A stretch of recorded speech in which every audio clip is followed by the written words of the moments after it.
내 안에 나를 비우고 주님으로 채우는 삶 안녕하세요. 지혜의 숲에서 길을 찾는 여러분과 함께하는 시간입니다.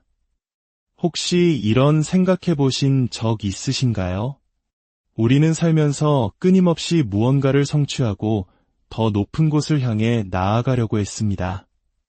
하지만 그럴수록 마음 한편이 텅 비어가는 듯한 느낌을 받을 때가 있습니다. 왜일까요? 어쩌면 우리가 붙잡으려 하는 것들이 사실은 우리를 더 공허하게 만드는 것은 아닐까요?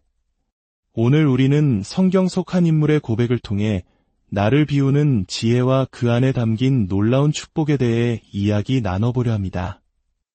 이 귀한 말씀을 나누는 것은 하나님의 은혜를 전하는 것과 같습니다. 이야기가 더 많은 분들의 마음에 따뜻한 울림으로 닿을 수 있도록 구독과 좋아요로 저희 여정에 함께해 주시면 감사하겠습니다. 여러분의 작은 동참이 더 큰 은혜를 퍼뜨리는 씨앗이 될 것입니다. 주님의 이름으로 여러분 모두를 축복합니다. 우리의 이야기는 요한복음 3장에서 시작됩니다. 예수님과 제자들이 유대 지방으로 가서 사람들에게 세례를 베풀기 시작했습니다. 그런데 그때 세례 요한 역시 살렘 가까운 에논이라는 곳에서 세례를 주고 있었습니다. 그는 예수님이 오실 길을 예비한 위대한 선지자였고 수많은 사람이 그의 메시지를 듣기 위해 몰려들었죠. 그런데 문제가 생겼습니다. 세례 요한의 제자들 몇몇이 한 유대인과 정결 예식에 대해 논쟁을 벌이다가 걱정스러운 소식을 가지고 요한에게 달려왔습니다. 그들은 불안한 목소리로 말했습니다. 선생님, 큰일 났습니다. 요단강 저편에서 선생님과 함께 계셨고 선생님께서 증언하셨던 그분, 예수라는 분이 세례를 베푸는데 모든 사람이 그에게로 몰려가고 있습니다. 이 말을 듣는 순간 제자들의 마음이 어땠을까요? 아마 불안하고 초조하고 어쩌면 섭섭한 마음까지 들었을 겁니다. 자신들의 스승인 세례 요한의 명성이 흔들리고 사람들이 떠나가는 것처럼 보였으니까요.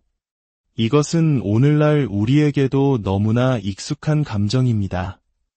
우리 사회는 끊임없는 경쟁 속에서 살아갑니다. 누가 더 큰 성공을 거두는지, 누가 더 많은 인정을 받는지 비교하며 살아갑니다. 교회 안에서도 다르지 않을 때가 있습니다. 어느 교회가 더 크게 부흥하는지, 어느 사역이 더 많은 열매를 맺는지 은연중에 경쟁하곤 합니다.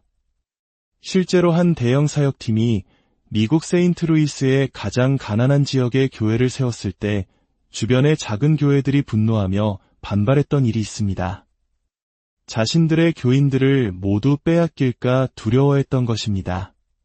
그저 그 지역을 섬기고 축복하고 싶었을 뿐인데 돌아온 것은 경쟁심과 경계심이었습니다. 세례 요한의 제자들이 느꼈던 감정이 바로 이런 것이었을 겁니다. 선생님, 예수님이 우리보다 더 큰 무리를 이끌고 있습니다. 모두가 그에게로 몰려가고 있어요. 하지만 이 불안한 외침에 대한 세례 요한의 대답은 우리 모두의 마음을 울리는 깊은 지혜를 담고 있었습니다. 그는 조금도 흔들리지 않고 평온하게 말했습니다. 사람은 하늘에서 주신 것이 아니면 아무것도 받을 수 없느니라. 이 얼마나 놀라운 고백입니까? 그는 말합니다. 사람이 가진 그 어떤 것도 재능이든 명성이든 영향력이든 스스로 얻어낸 것이 아니라고 말입니다. 모든 것은 하늘로부터, 즉 하나님께서 허락하신 선물일 뿐이라는 것입니다. 그러므로 우리는 하늘로부터 받은 자신의 선물을 기쁘게 여기고 만족해야 합니다. 선물을 주시는 근원은 오직 하나님 한 분뿐이기 때문입니다. 아멘. 사랑하는 여러분, 우리 각자에게는 하나님께서 주신 고유한 선물이 있습니다. 어떤 사람은 무대 위에서 찬양을 인도하는 은사를 받았을 수 있고, 또 어떤 사람은 보이지 않는 곳에서 묵묵히 화장실을 청소하는 섬김의 은사를 받았을 수 있습니다. 세상의 눈으로 보면 그 가치가 달라 보일지 모르지만 하나님 앞에서는 모두가 귀하고 필요합니다. 중요한 것은 내가 받은 선물이 무엇이든 그것이 하늘로부터 온 것임을 알고 감사하며 만족하는 것입니다. 한 교회의 행정 목사님께 무슨 일을 하시냐고 물었더니 그는 웃으며 어떨 땐 화장실 청소도 하고 어떨 땐 일하고 답했습니다. 저는 그처럼 자신을 낮추고 어떤 일이든 기쁘게 감당하는 사람을 진심으로 존경합니다. 우리는 종종 은사에 집착합니다. 당신의 은사는 무엇입니까? 서로 물으며 특별한 능력을 갈망합니다. 하지만 성경은 은사보다 훨씬 더 중요한 것이 있다고 가르칩니다. 바로 성령의 열매입니다. 사랑, 기쁨, 평화, 인내, 자비, 선함과 같은 인격의 열매 말입니다. 우리가 이러한 성품을 가꾸는데 힘쓸 때 하나님께서 주신 은사는 자연스럽게 드러나고 아름답게 사용될 것입니다. 다시 한번 세례 요한의 말을 깊이 묵상해 봅시다. 사람은 하늘에서 주신 것이 아니면 아무것도 받을 수 없느니라. 이 고백은 우리가 다른 사람의 은사를 질투해서는 안 되는 이유를 명확히 보여줍니다. 여러분의 목사님이 아름다운 목소리로 찬양하는 것을 보며 나도 저렇게 노래하고 싶다고 부러워할 수 있습니다. 저 역시 노래를 잘하고 싶지만 제 목소리는 예배 중에 마이크를 꺼둘 정도로 음정이 불안합니다. 제 목소리는 여성의 목소리치고는 조금 독특하고 허스키해서 어릴 적에는 늘 불만이었습니다. 호텔에 전화하면 늘 네, 손님이라는 대답을 들었고 한 번은 피부관리실에 예약 전화를 했다가 혹시 수염이 있으신가요? 라는 질문을 받고 당황했던 웃지 못할 경험도 있습니다. 하지만 하나님께서는 바로 그 독특한 목소리를 축복하셔서 전 세계 수많은 사람에게 당신의 말씀을 전하는 도구로 사용하셨습니다. 심지어 한 오토바이 동호회원은 제 라디오 설교를 6개월 동안 듣고 나서야 제가 여성인 것을 알았다고 말하며 제 목소리를 통해 삶이 변화되었다고 고백했습니다. 보십시오. 심지어 우리가 문제라고 여기는 것, 우리의 약점이라고 생각하는 것조차도 하나님 손에 붙들리면 놀라운 축복의 통로가 될 수 있습니다. 하나님께서는 어머니의 자궁에서 우리 각자를 친히 손으로 빚으셨습니다. 우리는 실수가 아닙니다. 우리의 피부색도, 성별도, 목소리도 잘못된 것이 없습니다. 우리 모두는 하나님께서 원하시는 바로 그 모습 그대로입니다. 하나님께서는 제게 이런 깨달음을 주셨습니다. 다른 사람의 은사를 절대 질투하지 말아라. 내가 그 은사를 그 사람에게 준 것은 내가 그것을 누리게 하기 위함이지 질투하라고 준 것이 아니기 때문이다. 이 말씀을 꼭 기억하십시오. 여러분이 제 설교를 들으며 은혜를 받는다면 저의 설교하는 은사는 여러분을 섬기기 위한 것입니다. 그러니 다른 사람의 성공과 재능을 보거든 그것을 통해 나에게 부어주시는 하나님의 은혜를 기뻐하고 감사하십시오. 질투는 우리의 뼈를 썩게 만드는 독과 같습니다. 또한 다른 사람이 가진 것을 부러워할 필요가 없는 또 다른 이유가 있습니다. 설령 우리가 그것을 갖게 되더라도 그것을 감당할 준비가 되어 있지 않다면 오히려 불행의 근원이 될 수 있기 때문입니다. 아, 나도 저렇게 큰 교회의 목사가 되었으면 하고 바랄지 모릅니다. 하지만 여러분이 보는 강대상에서의 한 시간은 그 자리를 지키기 위해 필요한 수많은 기도와 헌신, 눈물과 고통의 아주 작은 일부에 불과합니다. 그러니 지금 당신의 모습에 만족하십시오. 자기 자신을 사랑하지 못하는 것만큼 비참한 일은 없습니다. 스스로를 사랑하지 않으면 다른 누구도 사랑할 수 없습니다. 내 안에 없는 것을 남에게 줄 수는 없기 때문입니다. 내 안에 사랑이 있어야 다른 사람에게 사랑을 줄 수 있습니다. 세례 요한의 고백으로 다시 돌아가 봅시다. 사람은 하늘에서 주신 것이 아니면 아무것도 받을 수 없느니라 그렇습니다. 자신이 무엇을 할 수 있는지 아는 것도 중요하지만 자신이 무엇을 할 수 없는지 아는 것은 어쩌면 더 위대한 지혜일 수 있습니다. 수많은 사람이 자신이 할 수 없는 일에 매달리다가 정작 자신이 할 수 있었던 일조차 놓쳐버리는 안타까운 삶을 삽니다. 그리고 그는 이렇게 선포합니다. 그는 흥하여야 하겠고 나는 쇠하여야 하리라. 이것이 오늘 우리가 함께 나눌 메시지의 핵심입니다. 나는 작아지고 예수님은 커지시는 삶. 나라는 자아, 즉 에고는 교만의 다른 이름일 뿐입니다. 이 땅에 사는 사람치고 교만의 문제에서 완전히 자유로운 사람은 아무도 없습니다. 더 큰 문제는 교만한 사람은 자신이 교만하다는 사실을 인정하기를 너무나 싫어한다는 것입니다. 교만은 사탄이 하늘에서 쫓겨난 이유가 된 죄입니다. 이사야 14장은 교만에 가득 찬 사탄의 모습을 생생하게 묘사합니다. 그는 마음속으로 5번이나 내가 하리라고 외칩니다. 내가 하늘에 오르리라. 내가 하나님의 뭇별 위에 내 자리를 높이리라. 내가 구름 꼭대기에 올라가 지극히 높은 이와 같아지리라. 이 내가 하리라는 말은 참으로 위험한 말입니다.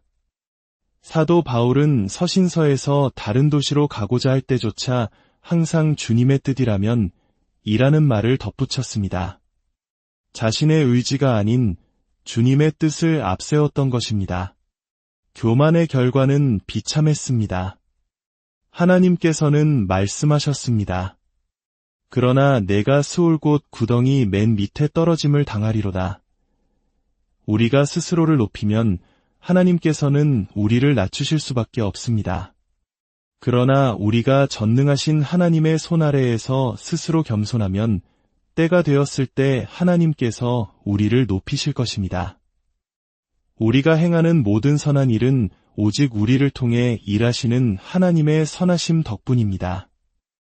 모든 영광을 하나님께 돌리는 한 사람을 통해 하나님께서 얼마나 위대한 일을 하실 수 있는지는 아직 다 드러나지 않았습니다. 오른손이 하는 일을 왼손이 모르게 하라는 말씀처럼 우리가 선한 일을 한 뒤에는 그것에 대해 생각하며 스스로를 대견하게 여기는 교만에 빠지지 않도록 경계해야 합니다. 모든 영광은 오직 하나님께만 돌려야 합니다. 어느 날 비행기 안에서 저는 지독한 피로감에 휩싸여 있었습니다. 중요한 설교를 앞두고 있었지만 도저히 종이 가방 하나 찍고 나올 힘도 없겠다는 생각이 들 정도였습니다. 저는 조용히 기도했습니다. 하나님, 오늘 저곳에서 무슨 일이 일어난다면 그건 전적으로 주님께서 하시는 일이어야만 합니다. 제 남편은 이런 저를 보고 마리오네트 인형 같다고 했습니다. 평소에는 축 늘어져 있다가도 강단에 서면 하나님께서 줄을 당겨 움직이게 하신다는 것이죠. 그렇습니다. 우리는 모든 일에 대해 이전보다 더 하나님께 영광을 돌리고 우리가 가진 모든 것에 감사해야 합니다. 불평은 죄입니다. 이스라엘 백성들이 광야에서 저지른 가장 큰 죄 중 하나가 바로 불평이었습니다. 하나님께서 수많은 기적을 베푸셨음에도 그들은 끊임없이 불평했고 심지어 기적의 음식인 만나에 대해서도 불평했습니다. 그 결과 불뱀이 진영에 들어와 하루에 2만 3천 명이 죽었습니다. 불평은 악한 영이 우리 삶에 들어오는 문을 열어줍니다. 우리는 얼마나 감사할 것이 많은지요. 아프리카의 어떤 마을 사람들은 병균 가득한 흙탕물을 마시기 위해 매일 몇 시간씩 걸어야 하지만 우리는 집안 어디서든 깨끗한 물을 마음껏 쓸 수 있습니다. 하지만 인간은 이상하게도 가진 것이 많아질수록 갖지 못한 것에 대해 더 많이 불평하는 경향이 있습니다. 이 교만과 불평에 더돼서 우리를 지켜줄 가장 강력한 보호막 중 하나는 바로 의도적으로 급진적이고 관대하며 파격적으로 주는 사람이 되는 것입니다. 의도적으로 말입니다. 가난한 자들을 돌보는 것은 교회의 마땅한 사명입니다. 예수님께서는 마태복음 25장에서 여기 내 형제 중에 지극히 작은 자 하나에게 한 것이 곧 내게 한 것이니라고 말씀하셨습니다. 불쌍한 사람들을 돕는 것을 주님께서는 당신 자신에게 한 것으로 여기십니다. 사람들을 칭찬하고 세워주고 격려하십시오. 그들의 약점 하나를 찾아내어 비난하지 마십시오. 당신이 원하는 모습이 아니라 있는 모습 그대로 사람들을 사랑하십시오. 사도 바울은 갈라디아서에서 이렇게 고백합니다. 내가 그리스도와 함께 십자가에 못 박혔나니 그런즉 이제는 내가 사는 것이 아니요 오직 내 안에 그리스도께서 사시는 것이라. 그는 더 이상 자신이 살지 않는다고 선포합니다. 나를 비우고 이제 하나님으로 가득 찼다는 의미입니다. 교회가 진정으로 교회의 모습을 되찾는다면 우리 모두가 마땅히 그래야 하는 것처럼 하나님을 사랑하고 하나님께서 우리를 사용하시도록 내어드린다면 세상이 어떻게 변할까요? 오늘날 세상의 많은 문제들은 어쩌면 교회의 책임일지도 모릅니다. 하나님께서 우리를 구원하실 수 있는 가장 위대한 일은 바로 우리 자신으로부터 우리를 구원하시는 것입니다. 제 딸이 겪은 작은 일화가 있습니다. 식료품점에서 장을 본 딸이 계산대에 와서야 지갑을 차에 두고 온 것을 알았습니다. 점원에게 잠시만 기다려달라고 말하려는 순간 그 점원은 망설임 없이 자신의 신용카드를 꺼내 딸의 식료품 값을 전부 계산해 주었습니다. 이야기에서 제가 감동받은 것은 그 점원이 준비되어 있었다는 사실입니다. 그녀는 그날 누군가를 축복할 마음으로 그 카드를 가지고 출근했던 것입니다. 교회가 이처럼 행동하기 시작할 때 믿지 않는 사람들이 그것을 볼 때 세상은 변화될 것입니다. 세상의 어떤 논쟁도 진실한 사랑 앞에서는 힘을 잃기 때문입니다. 우리가 하나님께서 원하시는 방식으로 사람들을 사랑하기 시작할 때 세상은 바뀔 것입니다. 사도 바울은 빌립보서에서 이렇게 기도합니다. 내게는 모든 것을 잃어버리고 배설물로 여김은 그리스도를 아는 지식이 가장 고상하기 때문이라. 나의 간절한 소망은 그를 아는 것이니 그리스도를 알고 그의 부활의 능력을 체험하며 그의 고난에 동참하여 그의 죽으심을 본받는 것이라. 그렇습니다.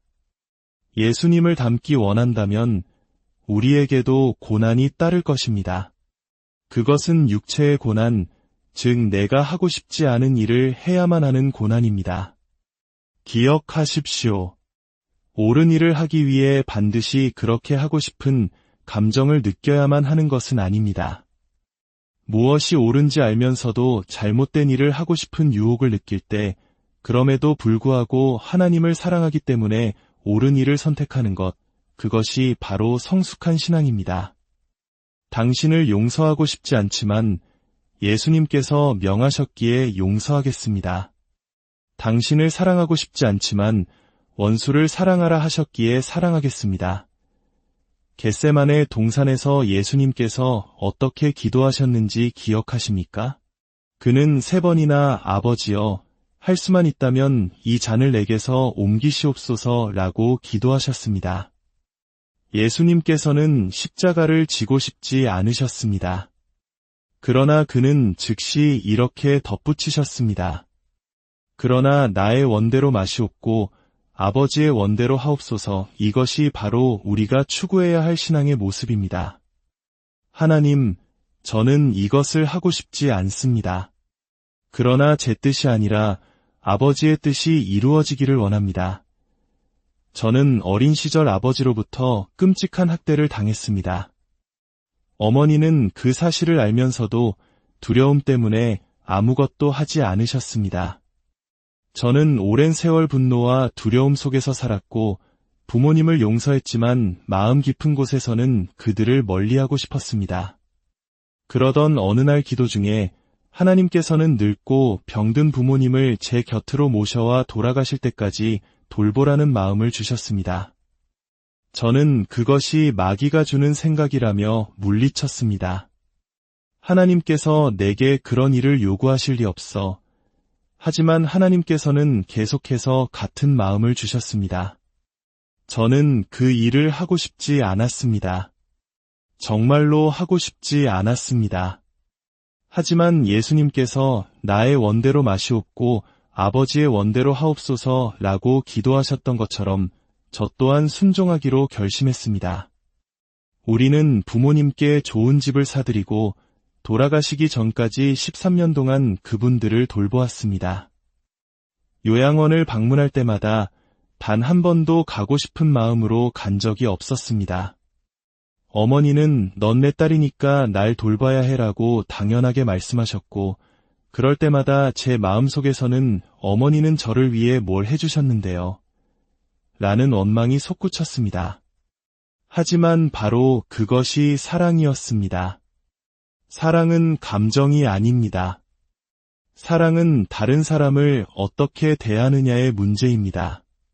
배고픈 원수에게 먹을 것을 주고 목마른 원수에게 마실 것을 주는 것. 이것이 진정한 사랑입니다.